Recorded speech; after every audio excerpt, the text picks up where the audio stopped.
Lewis Hamilton just admitted something no one expected to hear, and it changes everything. I have no idea. That's what a 7-time world champion said after getting beaten by his own teammate in the exact same Ferrari. Leclerc finishes 3rd. Hamilton drops to 6th, over a tenth and a half behind in the same car. And here's the part that makes this even worse. Just minutes earlier, Hamilton was the fastest driver on track. So how do you go from fastest to completely lost in one session? That's not a mistake. That's something much deeper. Something inside Ferrari that only one driver can unlock, and Miami just exposed it completely. It didn't collapse all at once. It happened slowly, almost invisibly. At the start of qualifying, Hamilton had everything under control. Fastest lap in the opening session. Clean execution. Strong grip. The Ferrari responding exactly the way he expected. In that moment, there was no confusion. No hesitation. No gap. If anything, it looked like he finally understood the car. Like everything had clicked. But Formula 1 doesn't stay still. And that's where the problem begins. Because as the session moved forward, the track started to change. Not dramatically. Just enough. The asphalt cooled slightly. Grip levels dropped. Tires became harder to activate, more sensitive to timing, more dependent on precision. And suddenly, the same car required something different. Something more exact. Something less forgiving. Leclerc adjusted to that instantly. Hamilton didn't. And that's where everything started to slip. Because qualifying isn't about hitting the peak once. It's about chasing that peak as it keeps moving. Every lap is a new condition. Every run is a new challenge. Leclerc kept building, improving sector by sector, finding time where others couldn't. Hamilton stayed where he was. And in Formula 1, standing still is the same as going backwards. Now here's the detail that explains why this gap feels so much bigger than it actually is. The difference between them, just over a tenth and a half. That sounds small, but it's not, because that time isn't lost in one mistake. It's lost in tiny moments. Braking a fraction earlier, turning in just slightly later, getting on the throttle just a bit more cautiously. Individually, you don't see it. Together, it's everything.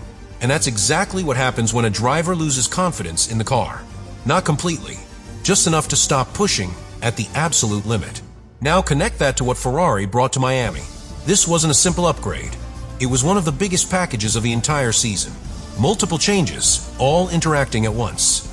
More performance, but also a much narrower window. A car that rewards precision. A car that punishes hesitation. And that kind of car creates separation, because it doesn't respond the same way to every driver. Leclerc thrives in that environment. He attacks the corner. He commits early. He trusts the car even when it feels unstable. Hamilton approaches it differently. He builds up to the limit.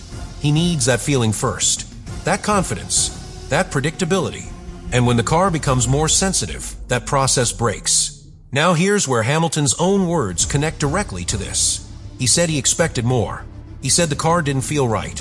And most importantly, he said he doesn't understand why. That's not about one lap. That's about the entire behavior of the car. Because if the driver can't explain what the car is doing, he can't anticipate it. And if he can't anticipate it, he can't attack the limit. That's the exact moment performance disappears. Not suddenly, but progressively. Corner after corner. Run after run. Until the gap is there. And it doesn't make sense from the outside. But from inside the cockpit, it feels inevitable. And that's why Miami isn't just a bad qualifying for Hamilton. It's a reveal. Because it shows that the Ferrari has speed. That part is clear. Leclerc proved it. But it also shows that this speed is locked behind a very specific way of driving. A very specific feeling. A very specific connection. Leclerc has found it. Hamilton is still searching. But this is where the situation stops being about one difficult session and starts becoming a real problem for Ferrari. Because when a driver says he doesn't understand the car, the team doesn't just look at lap times. They look at direction. Now think about what Miami just revealed. Leclerc didn't just extract more performance. He defined how the car wants to be driven. He showed the exact window where the Ferrari works at its absolute best. That becomes the reference, the blueprint, the path the team will naturally follow. And that's where things get complicated. Because that path might not include Hamilton. Not intentionally, but inevitably. Because Formula 1 development doesn't wait. It follows performance. It follows what works. And right now, what works is Leclerc's approach. Now imagine the internal conversations. Engineers comparing data, looking at steering inputs, throttle traces, braking points, trying to understand why one driver can unlock the car and the other can't. And every time they do that, they get the same answer. The car responds better to one's style. More aggressive, more committed, less hesitation. So what do? They move further in that direction. Small changes, tiny adjustments, but each one pushes the car slightly closer to Leclerc and slightly further away from Hamilton. That's how these gaps grow. Not overnight, but step by step. Now add another layer.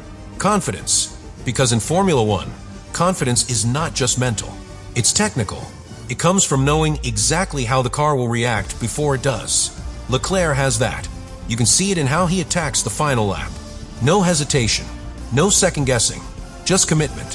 Hamilton doesn't have that right now. And without it, everything becomes reactive instead of instinctive. Now here's the key detail most people miss. Hamilton is not lacking speed. Miami proved that. He was the fastest at one point. The potential is there, but he can't access it consistently. And in Formula One, consistency is everything.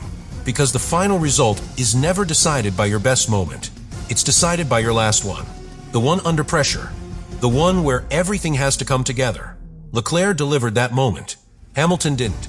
And that's why the gap exists. But here's where the story becomes even more important. Because this doesn't stay in qualifying. It carries into the race, into strategy, into every decision that depends on trust. If Hamilton doesn't fully trust the car, he won't push the tires the same way. He won't attack the same gaps. He won't take the same risks. And over a full race distance, that adds up. Not dramatically, but enough. Enough to stay behind. Enough to keep the gap alive. And this is why Miami feels different. Because it didn't just show that Hamilton was slower. It showed that Ferrari has created a car with a very specific identity. A car that rewards one way of driving. A car that punishes any hesitation. A car that demands total commitment before it gives you performance. Leclerc has already accepted that. He drives into that limit without questioning it. Hamilton is still trying to understand it. And that's the real answer behind his words. I have no idea is not just frustration. It's a signal. A signal that the connection between driver and car is not complete. And in Formula One, until that connection is perfect, the result will never be. And this is where everything comes together, and the real answer finally becomes clear. Because Miami didn't just expose a problem. It explained it. Hamilton didn't lose because of one mistake. He didn't lose because of traffic or strategy or bad luck. He lost because the car asked him to do something he couldn't fully commit to. And that's the difference. Now go back to that moment. Final run. Everything on the line. Track slightly cooler. Grip lower. Tires harder to activate. This is where drivers either hesitate or commit. Leclerc committed. Hamilton didn't. Not because he didn't want to, but because he didn't trust what the car would do at the limit. And that hesitation, that tiny fraction of doubt, is where the lap disappears. That's the real story. Because Formula One at this level is not about who is faster in general. It's about who can access the limit without questioning it. Leclerc can. Right now, Hamilton can't. And that's why those 3 words matter so much. I have no idea. It's not just confusion. It's the exact point where performance breaks. Because when you don't understand the car, you start thinking instead of reacting. And when you start thinking, you're already too late. Now, look at the bigger picture. Ferrari didn't fail in Miami. In fact, they proved something very important. The car is fast. Leclerc's 3rd place, just a few tenths from pole, confirms it. The upgrades worked. The potential is real. But the way that performance is unlocked is extremely narrow, extremely precise. And that's the real issue. Because a car like that doesn't forgive. It doesn't adapt to the driver. The driver has to adapt to it. Completely. And right now, only one of them has done that. So here's the final truth. Hamilton didn't just admit what went wrong. He revealed exactly where the problem is. Not in speed, not in talent, but in connection. Ferrari has built a car that operates at an incredibly high level, but only under very specific conditions with a very specific approach. Leclerc has found that exact combination. He trusts the car at the limit. He commits without hesitation. And that's why he delivers when it matters. Hamilton is still searching for that same connection. Still trying to predict a car that doesn't behave the way he expects. Still trying to trust something that hasn't fully earned that trust yet. And until that changes, the result won't change either. Because in Formula One, the final gap is never just about time. It's about understanding. And in Miami, one driver had it. The other admitted he didn't. And if nothing changes, this doesn't stop here. Because in Formula One, these situations don't stay static. They evolve. They grow. They become trends. Now imagine the next qualifying session. Same car philosophy. Same narrow window. Same demand for precision. Leclerc arrives already connected, already confident, already knowing exactly where the limit is. Hamilton arrives with questions. Still searching. Still trying to understand what the car needs from him. And that difference doesn't reset. It carries over. Lap after lap. Weekend after weekend. Until it stops being surprising and starts becoming expected. But here's where it becomes critical for Ferrari. Because this is not just about one driver being ahead. It's about how the team reacts to it. If they continue developing the car in the direction that gives them performance, they naturally follow Leclerc. More data from his side. More setup alignment. More confidence in that approach. And slowly, the car becomes even more optimized for him. Sharper. More aggressive. Even less forgiving. Which makes it even harder for Hamilton to adapt. That's the loop. And once it starts, it's very difficult to break. Now, add the championship context. Ferrari is not fighting alone. Mercedes is dominant in qualifying. Red Bull is closing the gap. McLaren is consistent, which means Ferrari cannot afford internal imbalance. They need both drivers extracting maximum performance. Every session, every race, every point. But right now, they don't have that. They have potential, but it's uneven. Unlocked on one side, restricted on the other. And that's the difference between competing and winning.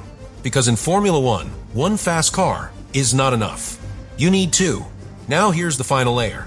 Time. Because adaptation is possible. Hamilton is not a driver who stays lost for long.